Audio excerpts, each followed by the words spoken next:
Zdravo svima, dobrodošli na Akademiju malih proizvođača. Ja sam Marija i u ovom videu objasnit ćemo vam šta je potrebno da biste se bavili proizvodnjom testenine i pekarskih proizvoda u Srbiji kao mali proizvođač hrane.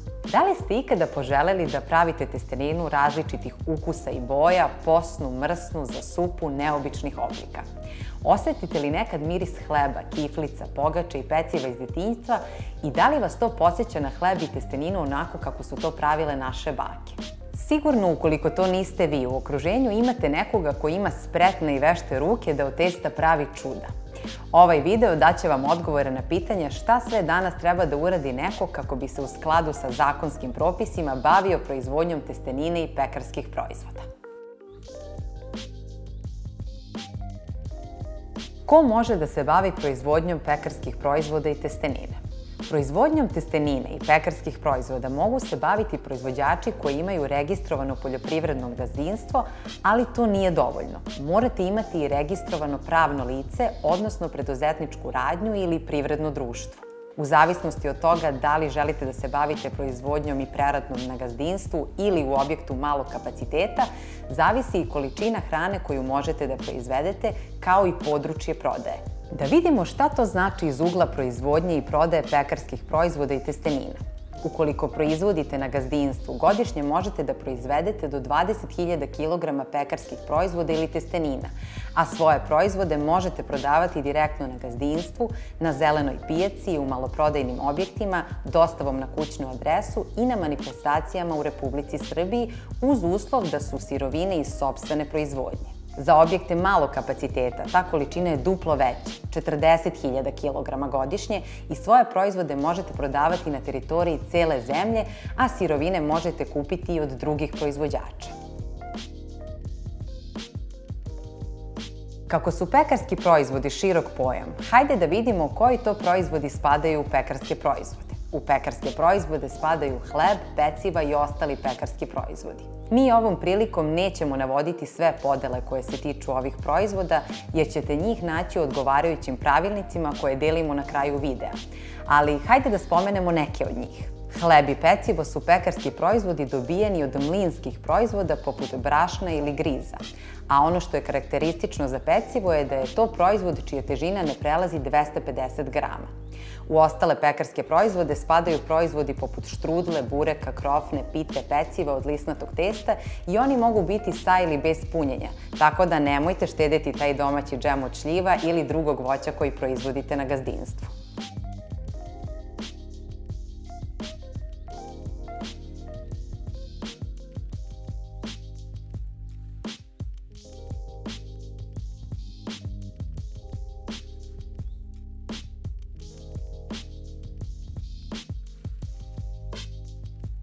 Da bi proizvođač registrovao svoju proizvodnju u skladu sa zakonom, neophodno je da registruje objekat za proizvodnju i promet hrane u Centralnom registru objekata, koji vodi Ministarstvo poljoprivrede, šumarstva i vodoprivrede. Uputstvo za podnošenje zahteva u Centralnom registru i šta vam je sve potrebno da podnesete prilikom upisa naći ćete na sajtu Ministarstva www.minpolj.gov.rs ukoliko kliknete na Dozvole i obrasci. Na dnu stranice nalaze se svi obrasci koji su vam potrebni za registraciju objekta. Svi oni moraju da budu upisani u Centralni registar. Centralni registar objekata je registar koji vodi Ministarstvo poljoprivrede u elektronskoj formi i koji predstavlja bazu svih podataka, svih proizvođača koji se bave hranom i koji jesu u lancu hrane. Znači, oni predstavljaju jednu bazu koja je dostupna svima onima koji se bave procenom rizika, planiraju kontrole i planiraju proizvodnju. Za male proizvođače hrane napravljena su određena odstupanja u pogledu poslovanja koje se najpre tiču higijene hrane i uređenja i opremanja objekata. Mi vam nećemo detaljno opisivati uslove jer ćete ih pronaći u pravilniku, ali spomenut ćemo neke od njih. Naša zakonska regulativa je uspostavila mogućnost da se dozvoli odstupanje i prilagođavanje malim proizvođačima hrane biljnog porekla u odnosu na uslove proizvodnje. Upravo olakšice koje je zakonska regulativa dozvolila ovim proizvođačima odnosi se na deo uslova za proizvodnju, ali i da bezbednost nije ugrožena.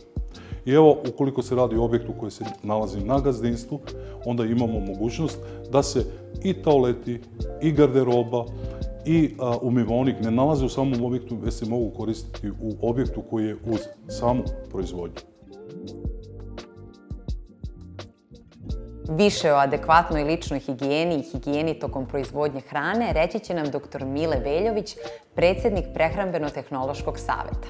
Kada je higijena u pitanju, ja bih to podelio na higijenu, ličnu higijenu, higijenu radnika, na higijenu proizvodnog prostora i higijenu opreme sa kojom se hrana proizvodi. Ako pričamo o ličnoj higijeni, pre svega moramo da vodimo računa da smo zdravi i za to je garancija sanitarna knjižica koju moramo da imamo ukoliko se bavimo proizvodnjom hrane, odnosno imamo pristup gde se hrana proizvodi. Druga stvar, u samoj proizvodnji moramo da ispoštujemo sve mere da ne bismo kontaminirali hranu. Pre svega, to su kapice sa kojima se štite kosmati delovi. Ljudi koji imaju bradu, brkove, moraju da nose zaštitne navlake za bradu, jer nije samo kosa kontaminent, bilo koja površina sa dlakama može biti kontaminent i to je jako važno da se suštinski radi. Zašto kažem suštinski? Zato što ukoliko stavimo kapu, a nismo u potpunosti pokrili sve kosmate delove, onda kao da je nismo ni stavili. Ista je stvar i sa ostalim sredstvima za zaštitu, pre svega, to je mantil, rukavice i cipele. Pranje ruku, izuzetno važno, topla voda, sapun i temeljno pranje ruku, zato što su ruke veoma često kontaminent, pre svega fekalnim mikroorganizmima, odnosno fekalnim bakterijama.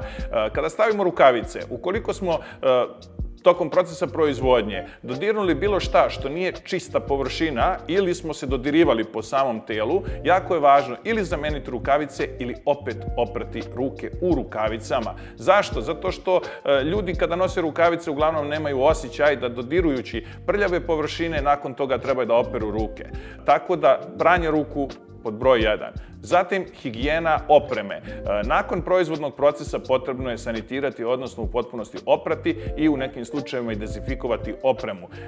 Voditi računa da kada se nabavlja se oprema koja ima takozvani higijenski dizajn, odnosno oprema koja nema mrtve uglove i koja se veoma lako pere. Ista stvar je i sa samim prostorom u kome se vrši proizvodnja. Poželjno je kod gazdinstava, kod firmi je to obavezno, da imaju sve vodoperive površine, u smislu da imamo pločice ili neki drugi vodoperivi materijal koji je dozvoljen u proizvodnji i na podu i na samim zidovima. I opet je poželjan higijenski dizajn.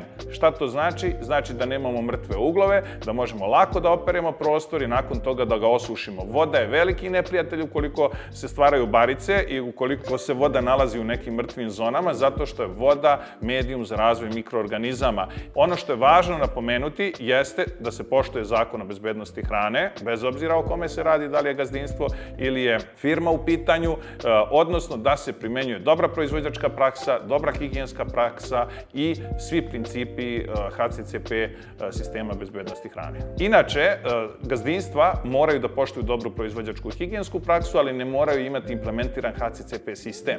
Za razliku od privrednih društava koja moraju da imaju implementiran, ne i sertifikovan, ali implementiran HACCP sistem.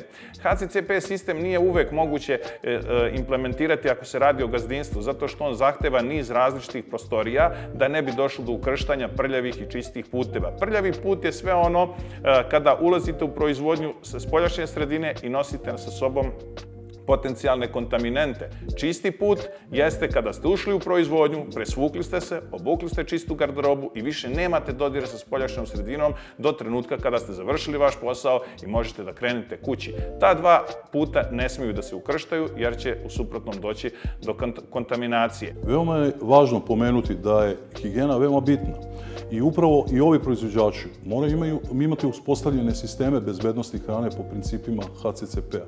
To znači da se oni sami moraju brinuti o svom proizvodu, da moraju prepoznati ta kritična mesta i jednostavno na tim mestima pojačati kontrolu.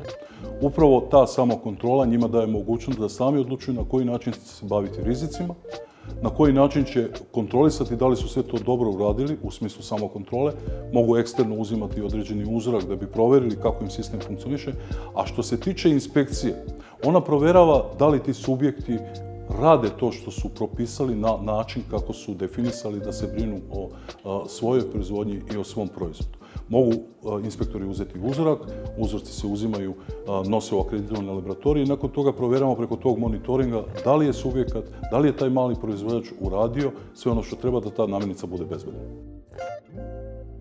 Da bi potrošač imao informaciju u svakom trenutku šta je kupio i od koga, a još važnije koji su sastojci proizvoda i rok trajanja, vrlo je važno da imate deklaraciju na proizvodu gde će ti podaci biti napisani. Kada govorimo o pekarskim proizvodima, finim pekarskim proizvodima i testeninama, treba napomenuti da su to proizvodi koji se mogu proizvoditi na u ovim malim proizvodnim pogonima i to u ukupnoj količini, ako je pogon na gazdinstvu, do 20.000 kg. Ono što je možda važno jeste da se namirnice prodaju i u nifuzu i upakovane, a ukoliko su upakovane mora jasna deklaracija da bude ispisana, odnosno da oni koji kupuju znaju šta je kupljeno i na koji način je proizvedeno.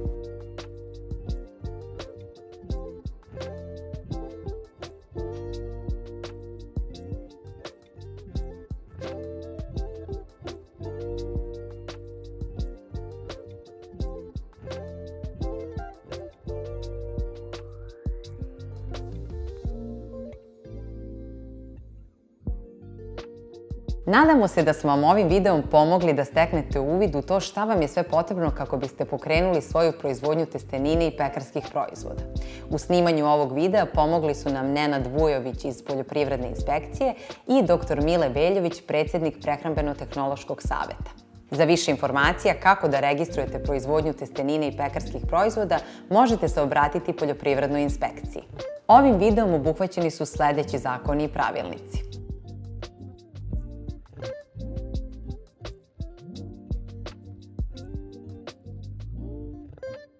Pozivamo vas da već sutra započnete proces registracije željene proizvodnje, a naša platforma je uvek tu za vas. Zapratite naš YouTube kanal za nastavak ovog serijala. Srećno!